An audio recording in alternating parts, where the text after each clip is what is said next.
ಇದೀಗ ಭಾರತ ತಲುಪಿದೆ ಎಲ್ಪಿಜಿ ಹೊತ್ತ ಮತ್ತೊಂದು ಹಡಗು. ಗುಜರಾತ್ನ ಕಾಂಡ್ಲಾ ಬಂದರಿಗೆ ಆಗಮಿಸಿದೆ ಎಲ್ಪಿಜಿ ಹೊತ್ತಿರುವಂತಹ ಹಡಗು.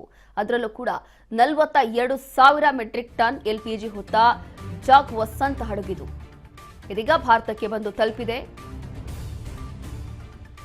ಭಾರತ ಬಂದು ತಲುಪಿರುವಂತದ್ದು ಎಲ್ಪಿಜಿ ಹೊತ್ತ ಮತ್ತೊಂದು ಹಡಗು. ಒಂದೊಂದೇ ಹಡಗುಗಳು ಈಗ ಹಾರ್ಮೋನ್ ಜಲಸಂಧಿಯಿಂದ ಭಾರತಕ್ಕೆ ಬಂದು ತಲುಪ್ತಾ ಇದೆ. ಇದೀಗ ಮತ್ತೊಂದು ಹಡಗು ಬಂದಿದೆ. ಗುಜರಾತ್ನ ಕಾಂಡ್ಲಾ ಬಂದರಿಗೆ ಆಗಮಿಸಿದೆ ಎಲ್ಪಿಜಿ ಹೊತ್ತಿರುವಂತಹ ಹಡಗು.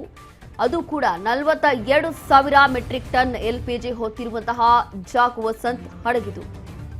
ಜಾಗ್ ವಸಂತ್ ಹೆಸರಿನ ಹಡಗು ಇದೀಗ ಬಂದು ಭಾರತಕ್ಕೆ ತಲುಪಿದೆ, ಗುಜರಾತ್ಗೆ ಬಂದು ತಲುಪಿದೆ ಅನ್ನೋ ಮಾಹಿತಿ ಸಿಗ್ತಾ ಇದೆ. ನಿನ್ನೆಷ್ಟೇ ಇದರ ಬಗ್ಗೆ ಮಾಹಿತಿ ಇತ್ತು. ಆಲ್ಮೋಸ್ಟ್ ಇವತ್ತು ಬೆಳಗ್ಗೆ ಅಷ್ಟರಲ್ಲಿ ಇದು ಬಂದು ತಲುಪುತ್ತೆ ಅನ್ನುವಂಥದ್ದು ನಿನ್ನೆಯೇ ಮಾಹಿತಿಯನ್ನ ಕೊಡಲಾಗಿತ್ತು ಕೇಂದ್ರ ಸರ್ಕಾರದಿಂದ. ಅದಾದ ನಂತರ ಈಗ ಫೈನಲಿ ಭಾರತಕ್ಕೆ ಬಂದು ಭಾರತದ ಗುಜರಾತ್ನ ಕಾಂಡ್ಲಾ ಬಂದರಿಗೆ ಮತ್ತೊಮ್ಮೆ ಎಲ್ಪಿಜಿ ಹೊತ್ತಿರುವಂತಹ ಹಡಗು ಬಂದು ತಲುಪಿದೆ. ಜಾಗ್ ವಸಂತ್ ಹೆಸರಿನ ಹಡಗಿದು.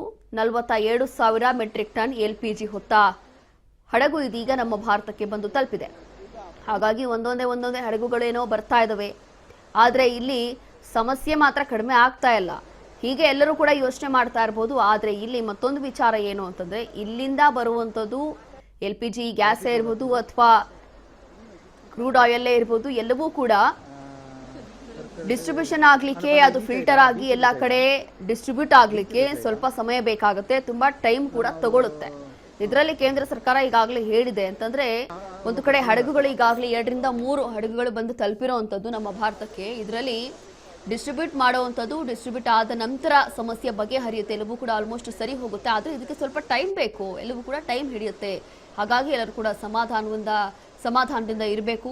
LPG ಗ್ಯಾಸ್ ಹೊತ್ತಿರುವಂತಹ ಹಡಗು ಇದೀಗ ಮತ್ತೊಮ್ಮೆ ಬಂದಿದೆ ಅಂತ ಹೇಳಿ ಇದೀಗ ಮಾಹಿತಿ ಸಿಗ್ತಾ ಇದೆ. ಇದರಲ್ಲೂ ಕೂಡ ಜಾಗ್ ವಸಂತ್ ಹೆಸರಿನ ಹಡಗು ಇದೀಗ ಗುಜರಾತ್ನ ಕಾಂಡ್ಲಾ ಬಂದರಿಗೆ ಬಂದು ತಲುಪಿದೆ. 42,000 ಮೆಟ್ರಿಕ್ ಟನ್ LPG ತಂದಿರುವಂತಹ ಹಡಗಿದು.